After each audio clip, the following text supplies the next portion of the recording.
When it comes to decolonizing education, it's a concept I've only kind of realized once I realized that education was colonized and what that meant. I've thought about it quite a lot. So, just to give some history of the type of learner that I am, I'm dyslexic and I really struggled with traditional academic education being taught initially in the UK and then going out to South Africa in 1976, where I then attended primary school and high school, where corporal punishment was still around, and you would write exams every year, and then you would pass those exams or fail those exams, and if you failed the exams, you got to repeat the year. And at the end of school, if you got enough marks, you would enter into university and you could continue an academic career around that. I didn't get that qualification, and I ended up going to London and running away from the South African Army at the time. And that experience left me with, I would say, some scarring, believing that I was thick or stupid or not being unintelligent. And over the years, though, I've realized that the type of learner that I am is I learn through play and experience and trial and error and testing. And that isn't what the academic experience was. So fast forward to 2010, when I was allowed to enter a Masters of Business in Executive Coaching, an MBA at the University of the Witwatersrand in South Africa, based on my lived experience. Luckily, I had a very progressive professor at the time, Natalie Cunningham, and she'd put the training together, and I got accepted into this MBA program around business and executive coaching and how you can use coaching to develop organizations. And as part of my thesis, I wanted to go and do the theory and practice of recovery coaching, because I was really interested in recovery. And at the time, recovery coaching was still pretty new, and so I had to come up with a research modality that is really good for developing communities, and where something hasn't been applied before. So I used action research as a methodology, and I started to put this content together. And the next thing I realized that in the South African context, there's 11 different languages, and there's 12 if you consider sign language, and English is the fourth language. So then you need to kind of consider, if you want to address the substance abuse problem and the huge addiction problem that impacts communities in South Africa, you have to consider that how do you treat this problem with an education system that is very exclusive in, first of all, the admissions process, and then when people do get into that system, that the system, the academic structure of the system is essentially teaching people in a language that isn't their own language to go out into the world and to treat people that come from a very different culture, which is essentially Zulu, Xhosa, and Afrikaans speaking people. And often a lot of people don't have the academic vocabulary, and it's very unfair to expect somebody to understand what is going on in a language that isn't their home language, and to bring essentially Western-based psychology and treatment programs which have been created in the out of the war on drugs, and so there's a real westernized and a Eurocentric approach to mental health and mental health treatment, and the moral lens is very Judeo-Christian. So these are all the sort of things that you need to consider when decolonizing an education system, and how they cause just how they make it harder for people to access, and then to bring essentially public health care solutions to the communities that they come from. So the best way to tackle this was to come up with symbols using pictures. So there are 5 symbols that we have put together in kind of educating the concept of recovery coaching, and the measure is to go and create internal recovery and external recovery capital, and these are concepts that the West is coming to realize what that means. But in the African culture, with the spirit of Ubuntu, I've needed to get my kind of westernized thinking decolonized myself, so that I can approach this in a community, human way.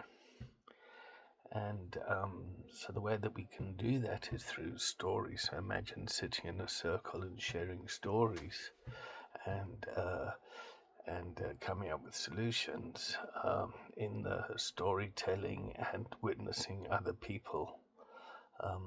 And the community comes up with solutions for the challenges that are faced.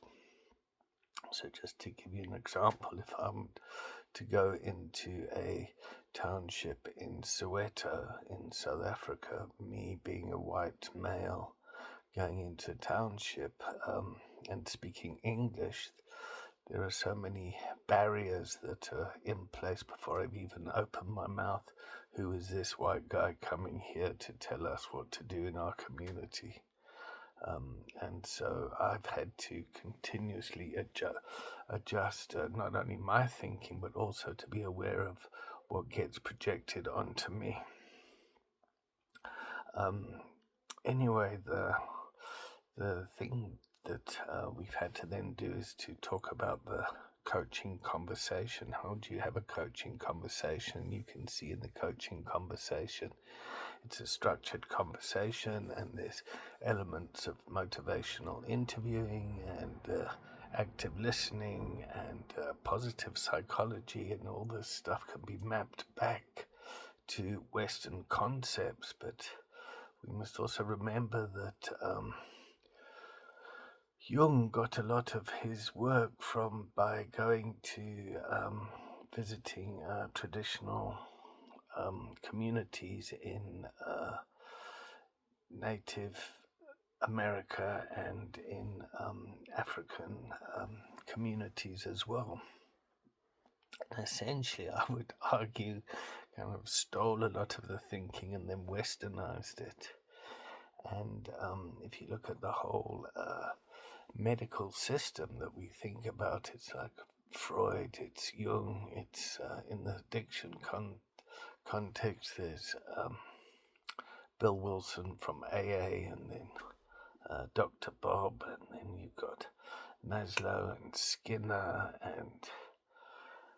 and Rogers, and there's a whole line of thinking that's created what mental health recovery is in the West, in this kind of postmodern world of psychology. And then you have the disease concept and the biopsychosocial model and the harm reduction model,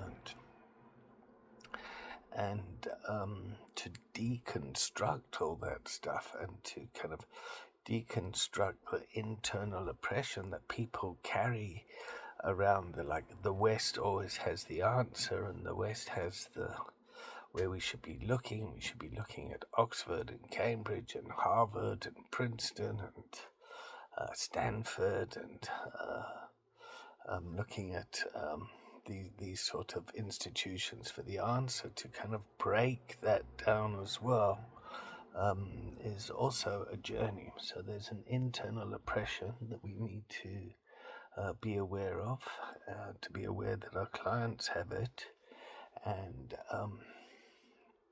that communities have it as well. So the next thing to look at is the continuums. So you can kind of have an idea of where this person is, or the family is, or the community is, or the organization.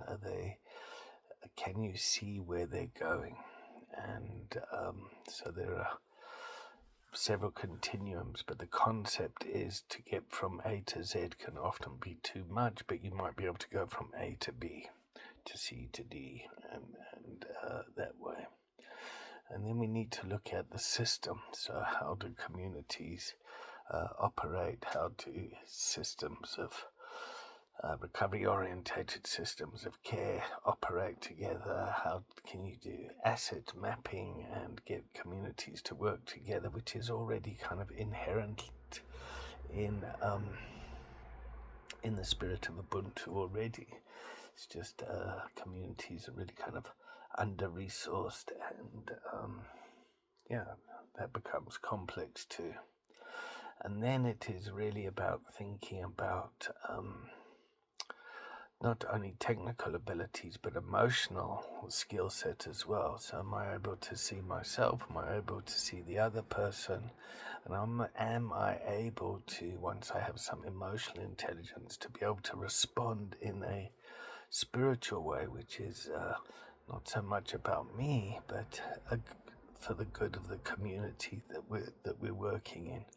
And Western culture is very much like look after number one, strive to the top, whereas in decolonizing kind of education, we need to kind of think of we don't leave anyone behind, and in leaving people behind, the perception is that that's good for performance, but I would like to say that we leave kind of no one behind, and that's actually better for everyone that's within that community. And then the fifth concept is building the container. So how do we sit in circles? How do we communicate? How can we be elephants with big ears and small mouths?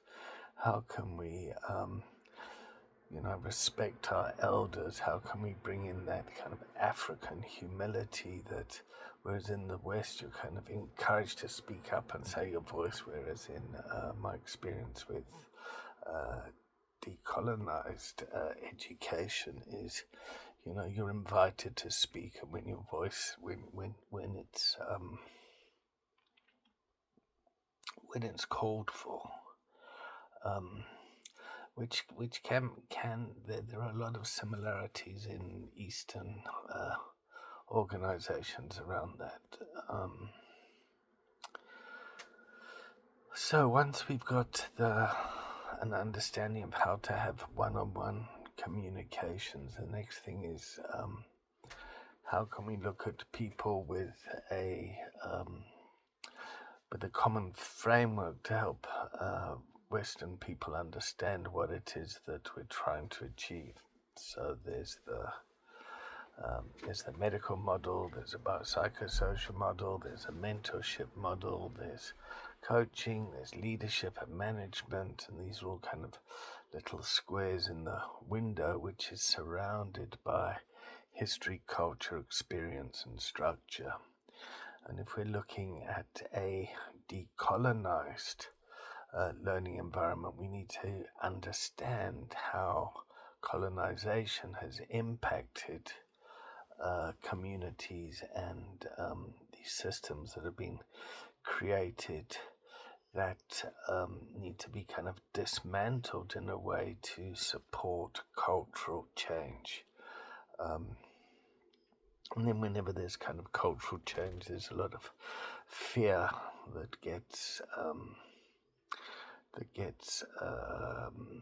that needs to be worked through. And then to be able to work through fear, we need to learn how to have robust conversations and to have a courageous conversation at times, and to listen to somebody's pain can be difficult. And well, it is difficult because somewhere along the line you might have benefited from that, or you might have been taught that this is the way to do things. So a lot of recovery coaching work is about unlearning what you've been taught, and to kind of throw what you've learned out of the window can be challenging. And structure, colonized education systems really like to know what the outcomes are, know what the measurables are, what's the structure, once you've completed this, do you go to this, what's the learning, what are the tick boxes, how do you, as opposed to kind of like, well, let's kind of move along and see what unfolds, let's see how this emerges, let's see what's needed. And to apply that window on top of a class of students, for example, and just say, okay, kids, go out and learn and create something, and how you're going to measure it, well, you kind of look and see what's kind of happening in the community or the container. So it's not an easy thing to achieve. It's there's a radical mind shift that needs to happen. And the population that benefit from this sort of learning are often the marginalized and the oppressed and the put down that already understand this sort of stuff. It's more the people that have kind of benefited from the systems around this that need to be woken up.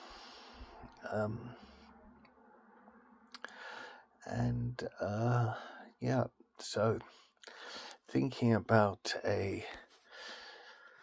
the different ways people learn, and to think about different cultures, and to think about learning in different languages, to incorporate the kind of wisdom of the Western world without kind of throwing that out, but then also bringing in the wisdom of what's been around for thousands and thousands and thousands of years already. So I hope this made sense, and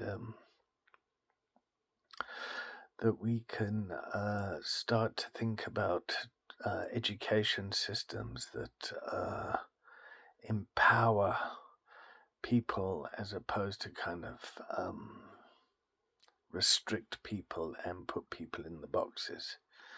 May people be able to be expansive. The one danger of this, though, is when we move into ethics and how people can be abused. But that's going to be another story and another way of thinking about this stuff. I hope this has been helpful. Thanks for watching if you got this far.